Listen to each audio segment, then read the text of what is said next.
स्वागत है आपका आपके अपने YouTube channel Manjit education point में।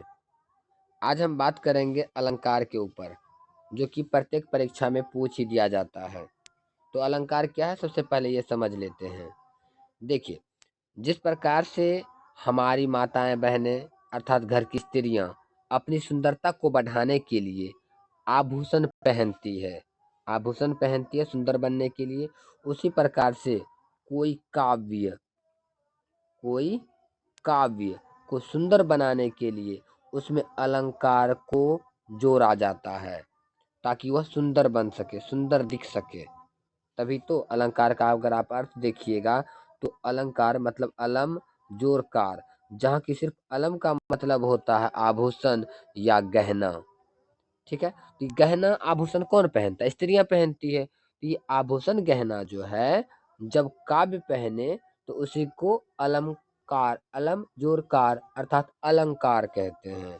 ठीक है, और आप उसका अगर डिफिनेशन देखिएगा तो काव्य की शोभा बढ़ाने वाले तत्व को अलंकार कहते हैं।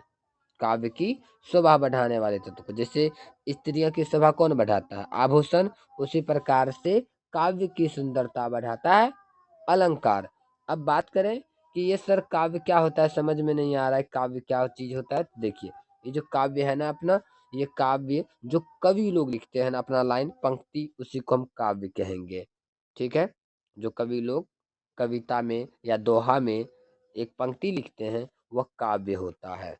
यहाँ तक क्लियर हो चुका है, और आगे भी क्लियर होते चलेगा, कोई टेंशन नहीं लेना है। आगे देखिए समझाते हैं। क्या है कि अलंकार शब्द अलम एवं कार के योग से बना है, जिसका अर्थ होता है, अलम का अर्थ होता है आभूषण या विभूषित करने वाला, कार का मतलब करने वाला होगा। तो अलम का मतलब हो गया आभूषण, कार का मतलब करने वाला। जो आभूषण करता है, जो आभूषण पहनता है, उसे हम अलंकार कहते हैं। कोई दिक्कत नहीं है, यहाँ तक क्लियर हो चुका है अलंकार क्या है। आपको परीक्षा में बहुत कम टाइम लगेगा इसको बताने में। आप वीडियो में बने रहिएगा, हम पूरा क्लियर करते चलेंगे। देखिए, अलंकार का यहाँ पर क्या बताया जा रहा है, अलंकार के भेद। अलंकार के दो प्रकार होते हैं, अलंकार दो प्रकार के होते हैं, दो भेद होते हैं। तो एक कौन था, शब्दा और एक अर्था। ऐसा नहीं है, अगर आप देखिएगा तो अलंकार तीन प्रकार के होते हैं। यहाँ पे आप ध्यान से देखिए, शब्दालंकार, अर्थालंकार और उभयालंकार, है ना। शब्दालंकार, अर्थालंकार और उभयालंकार, क्लियर है। लेकिन यहाँ पर जो बताया जा रहा है वो सिर्फ प्रमुख रूप से बताया जा रहा है कि अलंकार प्रमुख रूप से दो प्रकार के हैं। लेकिन वहीं अगर आपके परीक्षा में आ जाए सवाल कि अलंकार कितने होते हैं, और ऑप्शन हो एक, दो, दो, तीन और चार, तो आपका आंसर 3 नंबर का संयोजक आपका अलंकार तीन होते हैं। अलंकार कितने होते हैं? तीन होते हैं। लेकिन प्रमुख रूप से कितने होते हैं? तो दो होते हैं, एक शब्दा और एक अर्था। और वही आप देखिएगा तो शब्दालंकार के ये भेद हैं, ये सभी जितने हैं यहाँ पर भेद हैं। टोटल यहाँ पर 6 दिख रहे हैं, और अर्थालंकार के तो बहुत ज्यादा हैं, और उभयालंकार के सिर्फ 2 भेद हैं। तो हम जो बात करने वाले हैं आपको इस वीडियो में, आपको उस चीज की जानकारी देंगे जो कि आपके परीक्षा में अक्सर पूछा जाता है, उस तरह का देंगे कि अलंकार के 2 भेद होते हैं, शब्दालंकार, अर्थालंकार, याद रहे प्रमुख रूप से। ठीक है, वैसे 3 भेद होते हैं। आपको अगर क्वेश्चन आ जाए अलंकार कितने होते हैं, तो आंसर 3 ही देना है। यहाँ तक कोई दिक्कत नहीं है। ठीक, चलिए अब आगे बढ़ जाते हैं। तो हम पहला अर्थालंकार में लिए हैं उपमा अलंकार को। ठीक है, उपमा अलंकार। और ये उपमा अलंकार जो है, कैसे पहचानेंगे कि उपमा अलंकार है? देखिए, सबसे पहली बात तो पहचानना जरूरी है। क्या कह रहा है कि जब पंक्ति में योजक चिन्ह का मतलब ये हो गया हाइफन, जो है ना दिख रहा है ये हाइफन, यही है हाइफन, योजक चिन्ह।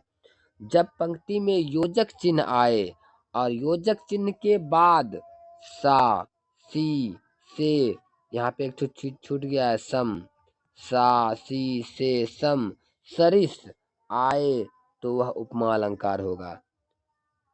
नहीं समझ में आया? कोई बात नहीं है, उदाहरण लेते हैं, समझ में आएगा। मुख चंद्रमा सा सुंदर है।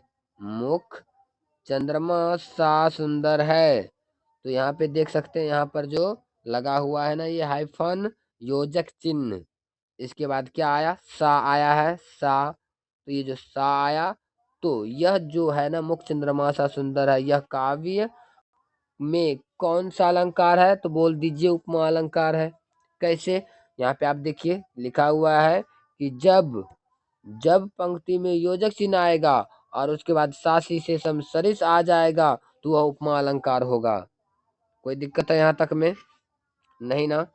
तो अगर काव्य में योजक चिन्ह आए, सॉरी, काव्य में यदि योजक चिन्ह आए, ये रहा योजक चिन्ह, और उसके बाद सासी से सम आ जाए, तो वह अलंकार उपमा अलंकार का होगा। क्या कोई दिक्कत है यहाँ तक में? हम तो कहेंगे कोई दिक्कत नहीं होना चाहिए, अगर आप वीडियो में शुरू से बने हुए हैं तो। ठीक है, उपमा अलंकार समझ में आ गया। अब दूसरा लेते हैं, कर कमल सा कोमल है। यहाँ पर बीच में योजक चिन्ह आया, उसके बाद सा आया, तो क्या हो गया? यह कौन सा अलंकार है? यहाँ पर उपमा अलंकार है। यह ध्यान रखना है, योजक चिन्ह के बाद सा सी से समसरिस आ जाए तो वह उपमा अलंकार होगा। चलिए दूसरा उदाहरण लेते हैं। ये तो बता चुके हैं, कर कमल सा कोमल है। देखिए, मखमल के झूल परे हाथी सा टीला, हाइफन है और उसके बाद सा आया है, तो कौन सा अलंकार हो जाएगा? उपमा अलंकार होगा। कोई दिक्कत नहीं, समझ में आना चाहिए। ठीक है, चलिए अब आगे उपमा अलंकार को छोड़ देते हैं, उपमा अलंकार तो समझ में आ चुका है। अगला आ जाइए आप रूपक अलंकार पर। अब ये रूपक अलंकार क्या है, कैसे पहचानेंगे? मैं फिर से बता देता हूँ, आपको परीक्षा में 1 सेकंड से भी कम का टाइम लगेगा इसको जवाब देने में। जब पंक्ति में देखिएगा केवल योजक चिन्ह आया है, अर्थात योजक चिन्ह आए, आपने देखा अभी उपमा में भी योजक चिन्ह था और रूपक में भी है, और बोल रहा है कि आए लेकिन सा सी से सम जो उपमा में आता था वो इसमें न आए, तो रूपक अलंकार हो जाएगा। क्लियर है? जैसे है, मैया मैं तो चंद्र खिलौना ले हूं। देखिए बीच में हाइफन आया, लेकिन सासी से समसरिस नहीं आया, तो वह कौन सा अलंकार हो गया? रूपक अलंकार हो गया, रूपक अलंकार। और ये देखिएगा तो चंद्र शब्द है, खिलौना शब्द है, तो दोनों शब्द के बीच में हाइफन आया, अर्थात यह रूपक अलंकार है। क्लियर, समझ में आ रहा है? हाइफन आए और हाइफन के बाद सासी से सम आ जाएगा, तो वह उपमा अलंकार होगा, और अगर नहीं आएगा तो रूपक अलंकार होगा। समझ में आया? अगर नहीं तो कोई बात नहीं है। उदाहरण दूसरा देखते हैं, चरण कमल बंदो हरि राई।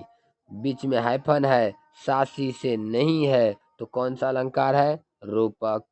राम कृपा भव निशा सिरानी, हाइफन है, सासी से सम नहीं है, तो रूपक अलंकार। बहुत इजी है, आपका परीक्षा में इस तरह का एक काव्य दे देगा और बोलेगा बताइए यह कौन सा अलंकार है, तो आप समझ जाइए। हाइफन है, हाइफन के बाद सासी से है तो वह उपमा होगा, और अगर हाइफन के बाद सासी से सम नहीं है तो वह रूपक अलंकार है। कोई दिक्कत नहीं है, समझ में आ रहा है? चलिए अब आगे बढ़ जाते हैं। देखिए अगला है उत्प्रेक्षा अलंकार। उत्प्रेक्षा अलंकार क्या है? यदि पंक्ति में ज्यो मानो इव मनु जनु जान मनहु जनहु आता है, तो वहां उत्प्रेक्षा अलंकार होगा। क्या बोला? फिर से सुनिए, आपका काव्य में यदि ज्यो मानो इव मनु जनु जान मनहु जनहु, इस तरह का और भी ले सकते हैं, अगर आ जाए तो वह उत्प्रेक्षा अलंकार होगा। समझ में आया? नहीं? तो जैसे में देखिए, जनु वर्षा ऋतु प्रकट बुढ़ाई। तो देखिए वाक्य में क्या बोले थे? जनु। फिर से मैं समझा दूं, जनु, जनु आया, और क्या बोला है उत्प्रेक्षा अलंकार का नियम? कि यदि वाक्य में या पंक्ति में ज्यों मानो ईवी सब आएगा तो वह उत्प्रेक्षा अलंकार होगा। तो हम यहाँ पे देख पा रहे हैं कि जनु आया है तो यह कौन सा अलंकार हुआ? उत्प्रेक्षा अलंकार हुआ। दूसरा उदाहरण देखते हैं। नेत्र मानो कमल है, नेत्र मानो कमल है, तो यहाँ बीच में क्या आया? मानो। पंक्ति में जरूरी नहीं कि शुरू में ही ये सब शब्द होंगे, पंक्ति के अंत में हो, शुरू में हो, बीच में हो, कहीं भी होगा तो वह उत्प्रेक्षा अलंकार ही होगा। मानो बीच में आया और यहाँ पे देखिए मानो है, अगर मानो है तो यह कौन सा अलंकार है? उत्प्रेक्षा अलंकार है। लग रहा है ना 1 सेकेंड से भी कम का टाइम। चलिए सभी अलंकार को कवर करना है इसीलिए फास्टली करते हैं। और उत्प्रेक्षा अलंकार का एक और उदाहरण ले लीजिए पहले। सोहत ओढ़े पीत पट श्याम सलोने गात मनहूं, यहाँ पे देख लीजिए मनहूं। नीलमणि शैल पर आपत परियो प्रभात, बीच में मनहू आ गया और हमने बोला था कि क्या, जब बीच में मनहू जनहू ये सब कुछ भी आ रहा है तो वह उत्प्रेक्षा अलंकार होगा। अर्थात यह अलंकार, ये जो पंक्ति है, यह जो काव्य है, कौन सा अलंकार है? तो उत्प्रेक्षा अलंकार है, क्योंकि मनहू आ रहा है ना इसीलिए। चलिए अब आ गया अतिशयोक्ति अलंकार। अभी अतिशयोक्ति अलंकार क्या है? आपको जानकारी के लिए बता दें कि अभी जो हम पढ़ रहे हैं वह अर्थालंकार है। ओ नो, ये कौन सा अलंकार है? अर्थालंकार। समझ में आ गया? हम अभी जो पढ़ रहे हैं कौन सा अलंकार है? अर्थालंकार। और ये अर्थालंकार का अतिशयोक्ति अलंकार चल रहा है। अब कैसे जानेंगे अतिशयोक्ति अलंकार को, कैसे पहचानेंगे? बहुत आसान बनाने का प्रयास कर रहे हैं। देखिए करना क्या है कि अतिशयोक्ति का अर्थ क्या होता है पहले तो ये समझ लेते हैं। अरे भाई, किसी चीज को बढ़ा चढ़ा के वर्णन कर दिया जाए ना तो अतिशयोक्ति अलंकार हो जाता है। बढ़ा चढ़ा के वर्णन क्या होता है ये भी समझ लेते हैं। जैसे कि आप अपने गांव देहात में या जहां भी रहते हैं, आदमी को बातचीत करते हुए ऐसा अक्सर देखा होगा कि अगर कोई चीज छोटा सा है तो वो बड़ा बताता है। जैसे तिल का तार बनाना, नहीं समझ रहे? छोटी बात को बड़ी बना देना, जो असंभव वाली बात है उसको भी बताना, उस तरह के बातों को हम कहेंगे कि बात को अतिशयोक्ति कर रहा है, अर्थात बात को बड़ा बना रहा है। जैसे देखिए अतिशयोक्ति अलंकार, जहाँ किसी गुण या स्थिति को बढ़ा चढ़ा करके वर्णन कर दिया जाए, बढ़ा चढ़ा करके वर्णन। जैसे देखिए कोई आदमी देखा कि बगल में लड़ाई झगड़ा हो रहा था, तो सिर्फ बात से लड़ाई झगड़ा हुआ है, मारपीट नहीं हुआ। लेकिन उससे पूछिए भाई वहाँ क्या हुआ था, तो बोलेगा अरे वहाँ तो कपार कान फोड़ दिया। कहने का मतलब बढ़ा चढ़ा के बोल दिया आपको, तो वहीं पे अतिशयोक्ति अलंकार है, बढ़ा चढ़ा के वर्णन करना। तो इसका काव्य में कैसे उतारेंगे? देखिए, आगे नदियां परी अपार, घोड़ा कैसे उतरे पार, राणा ने सोचा इस पार, तब चेतक था उस पार। राणा मतलब महाराणा प्रताप का बात कर रहा है, उसका घोड़ा का नाम था चेतक। तो कह रहा है आगे नदियां बड़ी अपार, मतलब आगे जो नदी है ना बहुत बड़ी नदी है, घोड़ा उस पार कैसे जाएगा? राणा इस बगल सोच ही रहा था कि तब तक में घोड़ा जो है ना, उसका चेतक घोड़ा, वो उस पार पहुंच भी गया। क्या आपको लगता है ऐसा हो सकता है कि राणा इस बगल सोच ही रहा और घोड़ा उस बगल पहुंच जाए? नहीं हो सकता है ना। तो मतलब क्या क्या चेतक के लिए बढ़ा चढ़ा के बात कर रहा है, इसी को कहेंगे हम कि ये भैया अतिशयोक्ति अलंकार है। समझ में आ गया? चलिए ज्यादा बहस नहीं करते हुए आगे बढ़ते हैं। मानवीकरण अलंकार। अब ये मानवीकरण अलंकार क्या है? कुछ नहीं, ये भी आसान है। मानवीकरण अर्थात मानव के जैसा करने वाला। यानी कि आप यहाँ पे पढ़िए, जब प्राकृतिक वस्तुओं में, मतलब पेड़ पौधा बादल या धरती आकाश, जो भी प्राकृतिक वस्तुएं हैं वो सभी में, आदि में मानवीय भावनाओं के होने का वर्णन हो तो वहाँ मानवीकरण अलंकार आता है। अर्थात जब वस्तु में, जो प्राकृतिक वस्तु है उसमें मानवीय भावना, अब उदाहरण लेंगे तो तुरंत समझ में आएगा। चलिए उदाहरण लेकर के आपको समझाएं यदि, तो देखिएगा यहाँ पर उदाहरण में कह रहा है फूल हंसे कलियां मुस्काई। फूल हंसे, आप यहाँ गौर कीजिएगा, क्या कभी फूल हंस सकता है? नहीं। हंसता कौन है? मानव, आदमी। मानव हंसता है ना, तो फूल कैसे हंस रहा है? फूल प्राकृतिक है और हंसता मानव है। अर्थात कवि फूल को मानव के भावना में व्यक्त किया, फूल को कि मानव जैसे हंसता है ना, उसी प्रकार से फूल भी हंस रहे हैं। अर्थात यहाँ पर मानवीकरण अलंकार है। कलियां मुस्काई, कलियां मुस्कुरा रही है, तो यहाँ पे कलियां में मानव जैसे मुस्कुराता है, उसी प्रकार से कलियां मुस्कुरा रही है, ऐसा कवि का कहना है। तो अर्थात ये हो गया कि कली में मानव का भावना है, यानी उसका व्यक्त किया गया, वर्णन किया गया है, तो यह मानवीकरण अलंकार है। सागर के ऊर पर नाच नाच करती है लहरें मधुर गान। यानी सागर, सागर जो होता है, नदी जो होता है, इस तरह से लहरें नाच नाच करके मधुर गान कर रही है। तो गाना तो मानव गाता है, नाचता तो मानव है, तो ये लहरें नाच रही है, गा भी रही है। तो कहने का मतलब ये हुआ कि मानवीय भावना इसके अंदर दिखाया गया है, वर्णन किया गया है इसका, इसीलिए यह पंक्ति मानवीय अलंकार है। क्लियर है? समझ में आ गया? चलिए हम अभी 5 अर्थालंकार के भेद पर बात किए, जो कि प्रमुख थे और वही परीक्षा में अक्सर पूछे जाते हैं। और ये रहा शब्दालंकार का भेद। अब शब्दालंकार के प्रमुख रूप से, वैसे तो आपको मैंने पहले ही दिखा चुका, आप पीछे वीडियो में देख पाए होंगे कि 6 भेद दिखाया था मैंने शब्दालंकार का, और यहाँ पर हम लिए हैं मात्र 3, जो कि इसलिए कि परीक्षा में अक्सर ऐसा आता है। अनुप्रास अलंकार, यमक अलंकार, श्लेष अलंकार। ठीक है, तो चलिए इसका पहला अलंकार पर हम बात करना शुरू करते हैं, जो कि है अनुप्रास अलंकार। क्या है? वर्ण बार बार आए तब वहां अनुप्रास अलंकार होता है। समझ में तो नहीं आया, चलिए समझते हैं। वर्ण किसे कहते हैं? क एक वर्ण है, च एक वर्ण है, छ एक वर्ण है। इस तरह से ये सभी क्या है? वर्ण है। वर्ण किसे कहते हैं? जिसके टुकड़े नहीं किए जा सकते ना, जिसको आप डिवाइड नहीं कर सकते, खंड नहीं कर सकते, उसे वर्ण कहते हैं। तो ये जो है ना वर्ण, अब यहाँ पे समझिएगा जरा, उदाहरण में क्या कह रहा है, पहले इसको ले लीजिए कि वर्ण बार बार आएगा ना तो अनुप्रास अलंकार हो जाएगा।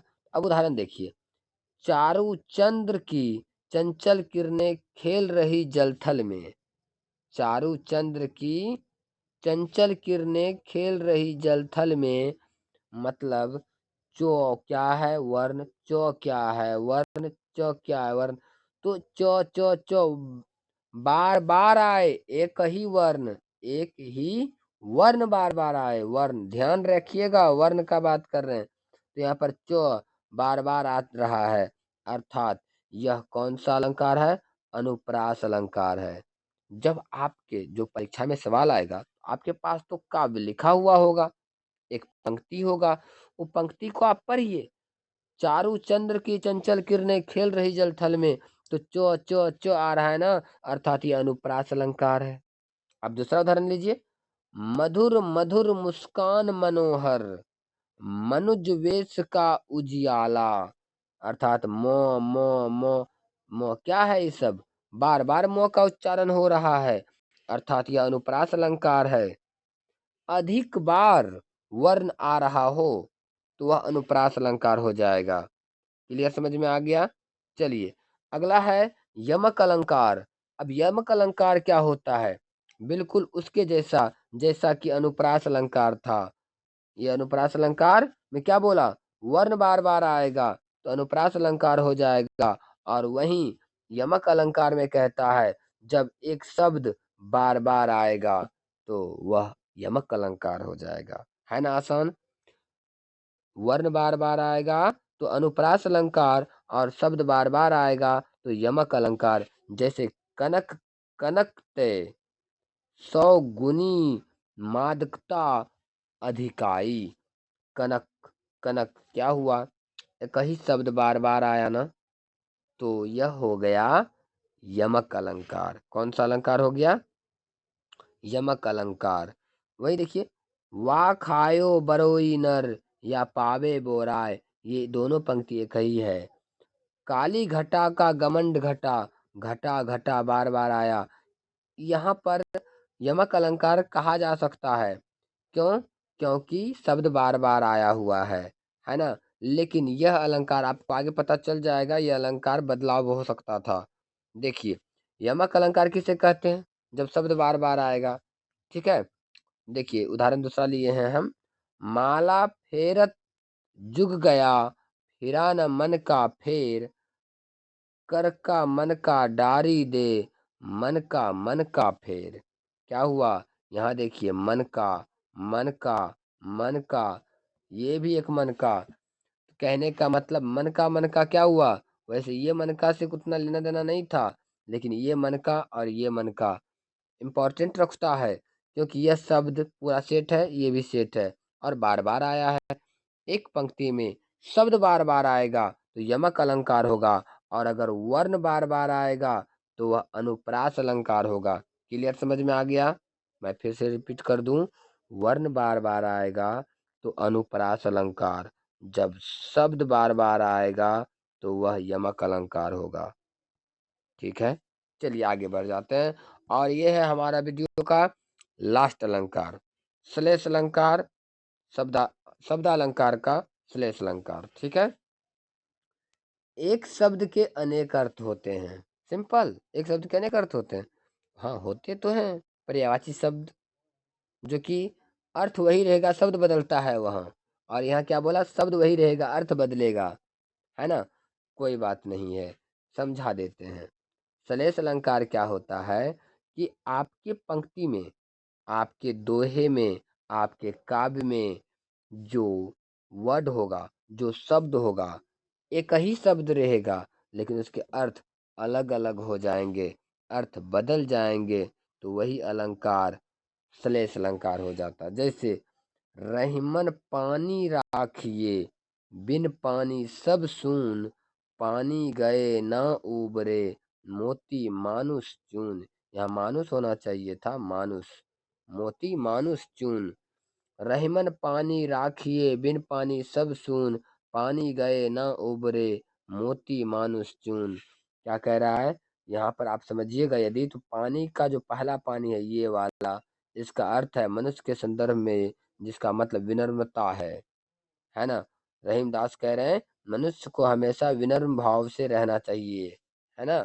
ये विनम्रता है पानी, पानी का अर्थ विनम्रता, यहाँ पर पहला पानी।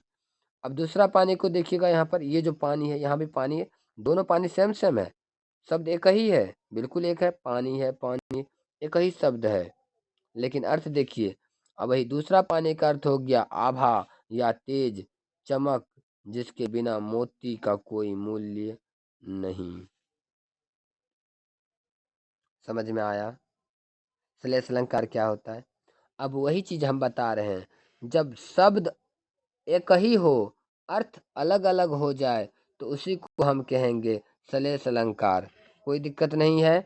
आप यहाँ पर देखिएगा यदि, तो हम ये इसीलिए इसको रोके थे, काली घटा का घमंड घटा, काली घटा का घमंड घटा। यहाँ पे देखिए शब्द दो हैं, घटा घटा, दोनों शब्द एक ही हैं, एक है, लेकिन अर्थ अलग अलग है, और ये यमक अलंकार ही है।